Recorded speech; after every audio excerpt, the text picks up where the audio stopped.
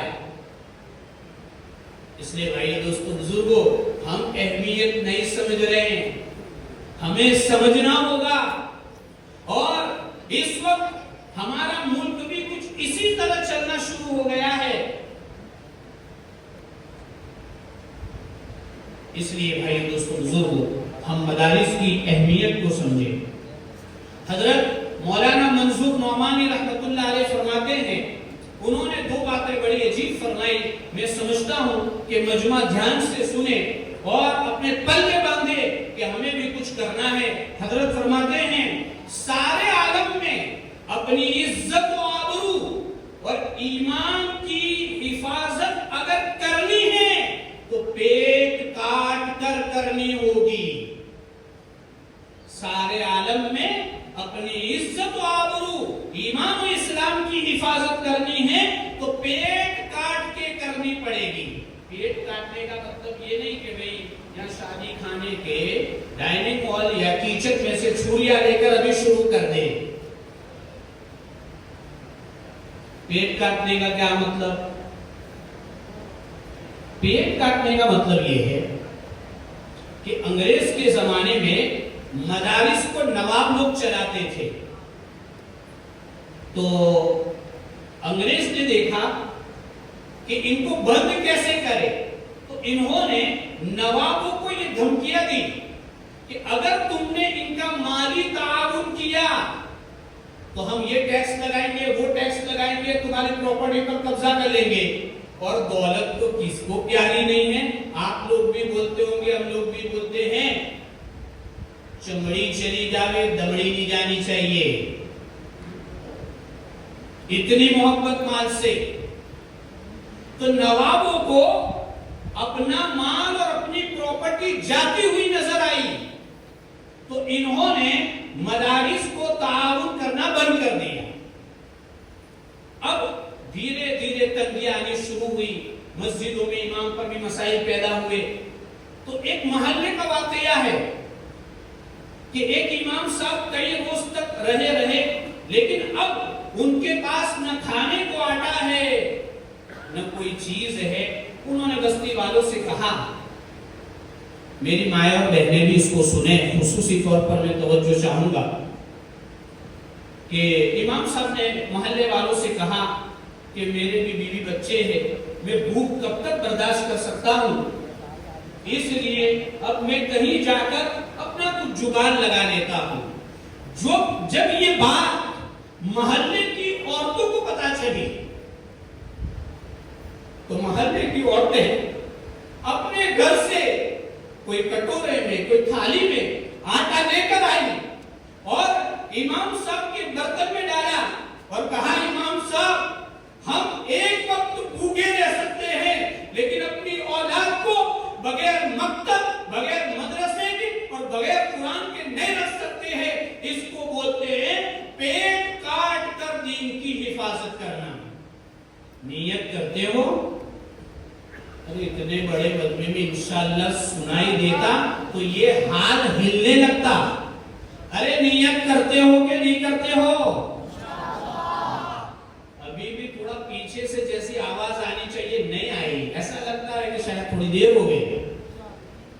ارے انشاءاللہ نیت کرتے نہیں کرتے؟ یہ ہوئی بات ماشاءاللہ. دوسری بات حضرت مولانا منظور نعمانی رحمت اللہ علیہ نے فرمائی کہ بھارت کے مسلمانوں کو دو چیزوں میں سے کسی ایک راستے کو اختیار کرنا ہوگا. یا تو وہ اپنے ذہن کو تیار کر لے کہ ہمیں مرتد ہونا ہے اور یہ ہم تیار ہو نہیں سکتے. دوسرا یہ کہ ہمیں ہر حال میں ایمان کے ساتھ رہنا ہے تو پھر اس کے لیے قربانی دینی ہوگی. تو کیا کریں گے ہم؟ پہلی والی یا دوسری والی بات؟ دوسری والی بات. یہ دین کے جو مدارس ہے، نام اس کا مدرسہ ہے، لیکن یہ ایمان کی حفاظت کے مرکز ہے. کس کے مرکز ہے؟ میں ایک واقعہ سناتا ہوں کہ 2000 کے سال میں آپ کو معلوم ہو کہ گجرات میں زلزلہ آیا تھا اور اس میں کچھ اور کاٹھیاواڑ کا جو علاقہ تھا وہ بہت زیادہ متاثر ہوا تھا. گھر کے گھر اور منزلے کی منزلیں زمیندوز ہو گئی. تو وہاں ریلیف کا کام کر رہے تھے بہت ساری آرگنائزیشن. تو کیٹیں تقسیم ہو رہی تھی بچوں کو، عورتوں کو، جن کا بھی نقصان ہوا تھا. اسٹیج سجا تھا، اس سے اونچا اسٹیج تھا، یعنی اس کا ڈبل. وہاں باری باری لوگ آ رہے تھے اور اپنی جو بھی ضروریات تھی جو دی جا رہی تھی لے رہے تھے. تو اس میں ایک بچہ بھی آیا جو تقریباً 16 سال یا 15 سال کا ہوگا. وہ اسٹیج پر آیا تو اسٹیج پر جو اناؤنسمنٹ تھا اس نے اس کے کان میں کچھ کہا.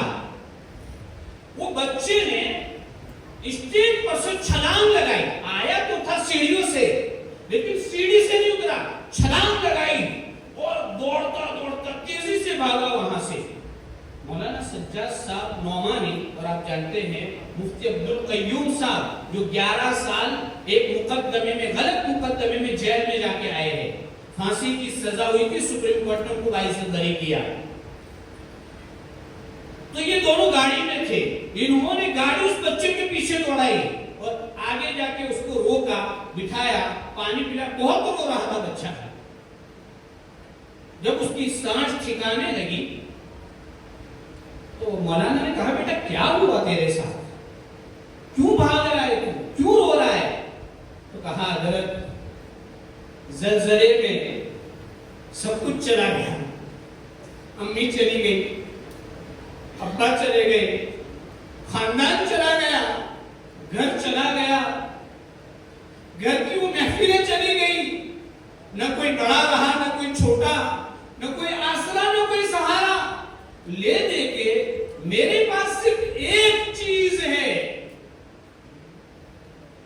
اور اس کو یہ لوگ مانگ رہے ہیں اور مجھے کہہ رہے بیٹا تو فلاں بھگوان کا نام لے لے، فلاں ایشور کا نام لے لے، تیری شادی کرائیں گے، تجھے جاب دیں گے، تجھے گھر دیں گے. تو کیا میری یہ حالت ہو گئی کہ میں اپنا ایمان بھی دے دوں؟ اب سوال یہ ہے،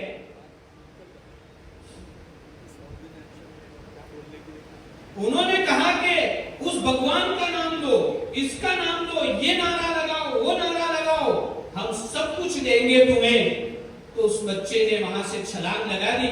مجھے تو کہنا اس واقعے سے یہ ہے کہ اس 15 سال کے بچے کے دل میں یہ بات کس نے ڈالی کہ ایمان بھی کوئی چیز ہے، اللہ بھی ایک چیز ہے، آخرت بھی ایک چیز ہے، قرآن بھی ایک چیز ہے. وہ یہی مدارس ہے جو 5000 4000 7000 اور اس کے ساتھ بینیفٹس کیا؟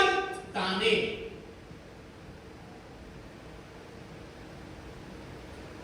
8000 4000 کی تنخواہ کے ساتھ پلس پوائنٹ کیا؟ تانے. تانے تو سے کیا بولتے ادھر کے لوگ اس کو؟ بڑی بڑی سناتے ہیں، ہماری روٹیوں پہ پلتے ہیں.